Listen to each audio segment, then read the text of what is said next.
All right, just getting ready to shorten this frame. 12 inches in the front, 8 inches in the back. Anyway, done this quite a few times. I found the best logical way. I am not using a kit, I just do it myself. I take that, get all the metal nice and clean, weld this to the front half only.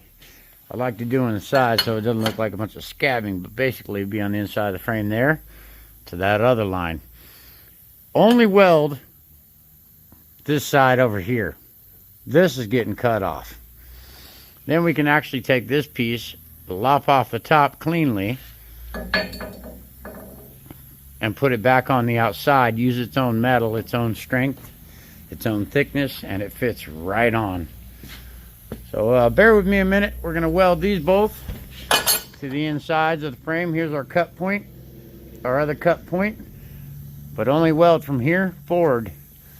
Give it a minute to cool down. As we all know, hot metal moves. All right, prepare for some magic. Woo! All right, we decided to go on the outer upper end. And why is because I couldn't get my piece to slide in under here where I was comfortable with the fitting. So we did her on top.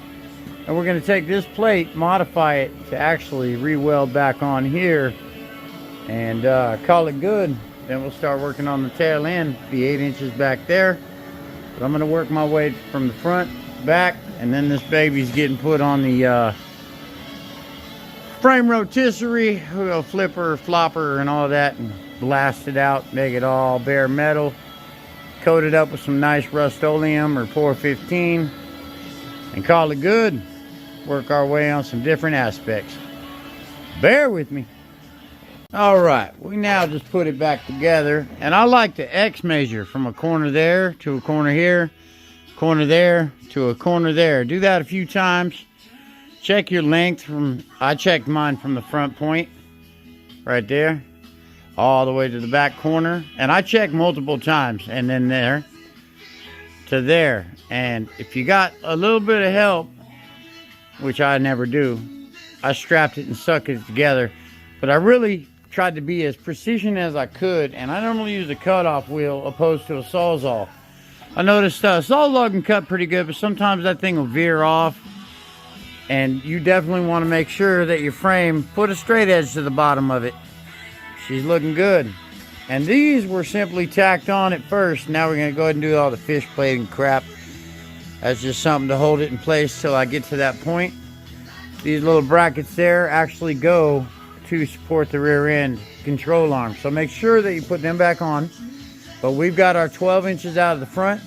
And I pre-measured from this center to this center. We're moving these back 1 foot, moving these off out of the equation so the cab will fit back on. And then we can start working the rest of this. But so far so good. I use a frame rotisserie, a lift, a forklift, anything I may need, I'm going hard. There we go. Bear with me, we'll keep on pushing. All right, we're looking good. We got a shortbread frame now. Okay, one more piece to cut out. 8 inches more in the back there where the rotisserie's hooked up. And we ain't cooking no motherfucking chicken, man. Anyway, yeah, we just grinded it a little cleaner. Scabbed it in. We didn't buy a kit, but she's all locked in. It ain't going nowhere.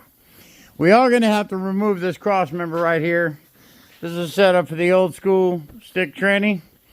And, yeah, we'll work it out. There you go. There it be. Keep on watching. Bye-bye. All right, back on her. Okay, front motor mount, or front, not motor mounts, body mounts to the cab. There's 4. 1, 2, and then 3, 4. Long story short, after I get lung cancer from Marlboro's, this has got to move back 1 foot. Leave the front one in place. The back one has to be exactly 12 inches back. What we took out of the frame, this one has to move back. But we're going to go ahead. We ground off those rivets, factory rivets. One thing to pay attention to is the height of these. I normally take a measurement from top to the top, top to top. Make sure they're square, level. Use a good old tri-square or something like that. Set them up the same way they are, but 1 foot back. After that, you can go ahead and remove these. This front set of bed mounts as well, no longer needed. These ones will take that one's place. That one can actually, well, probably won't even need it, to be honest with you. But if you do decide to use it, you can slap her in there somewhere in that general area, and I'll show you how to do that later in the video. So here you go, bear with me, we'll keep on pushing. Alright, today's episode, I got my ass kicked. You know this damn wand weighs more than I do? We just did a soda blast. I ended up using some walnut in some of the tight areas on the axles. We're gonna have to grind a little deeper though. She was pretty roughed up. We got the soft king with the unsoft heavy wand and little me. And you run the air compressor trailer and call it good. Bear with me. We're gonna put her on the rotisserie now. Button up a few little loose ends, yank off suspension, and keep on going. And yeah, we got a lot of crud off. I'm not really worried about these A-arms, so we're not focusing on that. We got all brand new that. So we stripped her pretty good.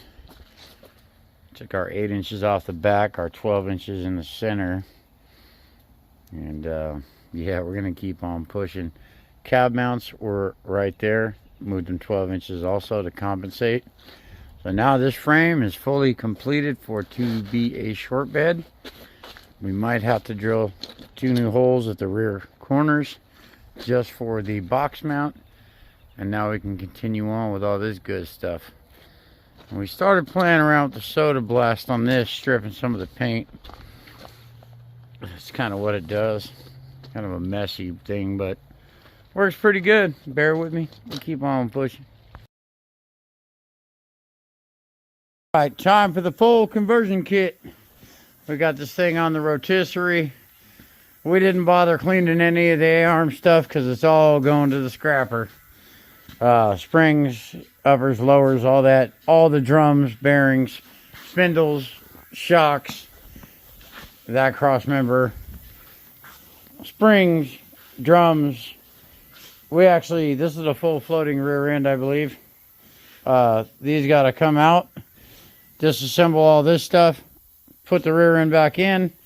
And from the back side, there's 4 bolts. And our new hardware will be bolting to that. All new disc setup going on with a 5-lug conversion kit. And I'll keep the video going for you guys on that so you can see how I do it. And yeah, we'll keep going, man. Bear with me. I feel about 93 years old today. Fuck, somebody give me a fucking monster or something. Woo! Alright, we are working on disassembly of the front end. As I said before, all this is getting replaced. There's 2 U-bolts that hold on the lower control arm. You got 2 there and 2 in the back. Oh, there we go, those 2. The U-bolts are those. Save all your hardware. Looks like we're going to be reusing some of that. And I suggest holding on to these shims on both sides because you might need them again. And then pop those 2. I cut the springs to make mine a lot easier since we're not reusing those, we're using coilovers. So to take the pressure off, I slice the springs in a couple places with the plasma.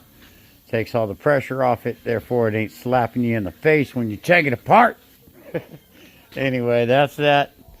And we're actually going to have to pop this thing out and run 1 more soda blast on it, to be truthful. We got to get her a little cleaner in some of these areas. But yeah, this is the top control arms.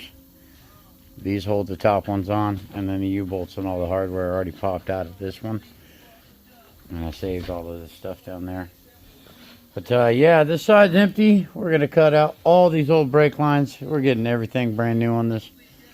And good to go. Just keep on following. We'll get you through it. Assembly will be a lot cleaner. If you see my face right now, it looked like I was swimming in mud. There you go. Alright, it is time. We're going to do a full breakdown on this rear end. Rip everything off. This thing is the exact width that I need for the frame of the C10 build. What's up, doggy? Ooh, you look so sad. Well, you look so sad. Anyway, all the drums, all the hardware, backing plates. We're going to redo all new brake lines, pop this off, new fluid, new gaskets, everything new. Scuff and buff it, paint it up. Another thing we might have to modify is the mountings, these shock setups, because we are going with coilovers. And I believe these are going to have to be on the bottoms to match the hardware that comes off the legs coming back. So those springs will be removed as well. We are going coilover. Last time you see it looking like that, my guy. All right. All right, we are back at it. Doing a disc brake conversion kit on the 68 Chevy C10. I did get this junkyard rear end. Went there, felt for slop. This one felt pretty good. I haven't checked the numbers for the gearing yet, but normally they are on the gears. And if you know anything about this, you pop out the one bolt that's right there. That guy, normally an 8mm 5/16, which holds in that pin, which slides in right there, through there, goes through the gears. Well, when that's out of the way, that's the end of the axle. The end of the axle slide in. Then you got a clip right here, a little C-clip, and that'll fall in there. So, be prepared to use your magnet. But we slid out the axle, and the spline's what goes into the end of the gears. This isn't anything fancy, not a posi, anything fancy at all. We might play with it later, modify gears, put a posi, but I did notice how dirty that was, so we definitely got a bad seal. Normally these got a number on them, so I'm going to go ahead and throw new seals on it. The bearings and pretty much everything look great on this, so I'm going to go ahead and roll with it. New gaskets, new fluid, cleaned up the pumpkin.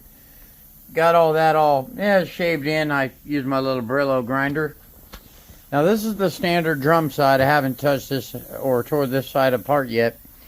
But we're going to go ahead and start putting some of the new stuff on there. I just simply want to wire wheel the whole axle, clean it up. I am going to pull this hardware all off and put on the standard hardware that was on the rear end that came out of this truck that does fit the arms here. And that way we're good. These are getting removed for coilovers, so let me pause this. Now this is our standard rear end. Now with the angle of those arms, you notice how these ones are mounted, angle, and this is for the rear control arm, the sway bar, sway link, whatever you want to call it. But this is not adaptable. It's a full floating 8-lug heavy duty rear end. Would have been nice to use, but not that many wheel options as the 5-lug. So we're going all 5 on 4 3/4 with our new setup. So once we get all them parts stripped off the other end, we're gonna put this one in place, measure, and make sure you got equal distances on everything. Don't be afraid to measure it 27 times. That's what I do. Ha! That's no, plain and simple. Here is the disc conversion kit. This one is from Jegs. There's our new discs. Comes with new e-brake cables, new brake lines, all the hardware, and it also has the calipers right here. And there's also mounting hardware for those calipers that make them adapt to fit on this rear end. And this is all bolt-on. Nothing you need to weld or anything most commonly. So bear with me a minute and I'll keep going on this and show you what we do. Alright, now back at it. We got all the hardware removed. I simply use a cutting wheel and follow the welds. Do it as best you can. Don't worry about saving the brackets. Well, the other brackets off the other one, yes. But you can fill that all with weld. All this is removed of every piece of here. Now we're going to go ahead and just sand the whole damn thing. Situate that. And we're going to get the other hardware off the other rear end. Before we do any paint, you want clean metal. It does the best welding. Besides, you paint it before you weld, it'll be all messed up on your paint job. Can't be messing up that candy, man. So there you go. Bear with me, and we'll get some hardware back on it. All right, we're back at it. We're starting to do the disc brake conversion kit. One of the plates is on, and these actually don't fit exactly correct because this is the rear end I got from the junkyard. this kit was ordered for a different rear end. But simply, these seals were leaking at the end of the axles. You can see the fluid all over. We're gonna get the splines all cleaned up, get it all back in. We start here, seals, and then we'll work on putting the little gears back in it. And matter of fact, if you want to know what gearing you have, you can simply look at these numbers. 393. Yeah, it's pretty tall. This thing should be pretty quick, but there's one of the backing plates. Not all the holes line up to do. The other one does not, but we will find it. And those do need to be shimmed left or right to adapt to whatever the fitting of the disc is at. And I'll show you that shortly. All right. This is the only way to do it. Frame rotisserie, baby. We ain't cooking chicken. This way you can definitely get to the bottom. Anything, any angle. All them spots you might miss. Got you. Bear with me. We're going to keep on going. All right. Late night in the garage again. You know, I'm going to start making sections of videos instead of whole damn builds in one video. I'm not trying to bore y'all. So, there it is. We got the frame painted up. We done rolled this rotisserie over. Did everything on the bottom side too. She's looking pretty good. Very exceptional. It'll work. Alright, we're just starting the process. Upper and lower A-arms. Now remember, try to put back in about the similar amount of shims that came out of these two. Right between the mount of the body and the new upper control arm. The lower one is set stationary. It uses those mini U-bolts. Keep in mind, these are fine thread. The lower ones are coarse. And same deal on this side. We have brand new spindles, brand new lower control arms that match these. And we're going to be looking good here in a minute. So bear with me. Like I said, I'm going to try to do this piece by piece from now on. I think my long videos of full custom builds are just, I don't know, man. I ain't got time to watch a video for an hour. I'm sure you don't either. We're going to have to modify this when we come to the end on the drive line. Some of this metal was pitted horribly right here. We did paint this yesterday, so we left the heat on all last night. Got a nice little furnace. There we go. Bear with me and I'll keep going on these. Don't forget to put your Zerks in with grease. All right, back on our long segment of this damn truck. Anyway, we're putting together all the suspension. We got to paint the spindles next. All this hardware, I used the old U-bolts, but everything else is pretty much brand new. Bear with me, we'll get everything assembled, painted, ready to go. All right, back on it. We kind of simply slap this together. No shims or anything, because some of this is going to get removed and a hole cut under there. This side we're prepping up. We're going to do one side at a time. I just pulled everything back off except the lower control arm. This right here, you know, by instruction, drill these. And then there's a couple more, these two bolts. And then there's a lower bolt and a lower bolt. And this is for the 68 C10. We're fully converting this over to disc brake kit with all new tubular suspension. Bear with me.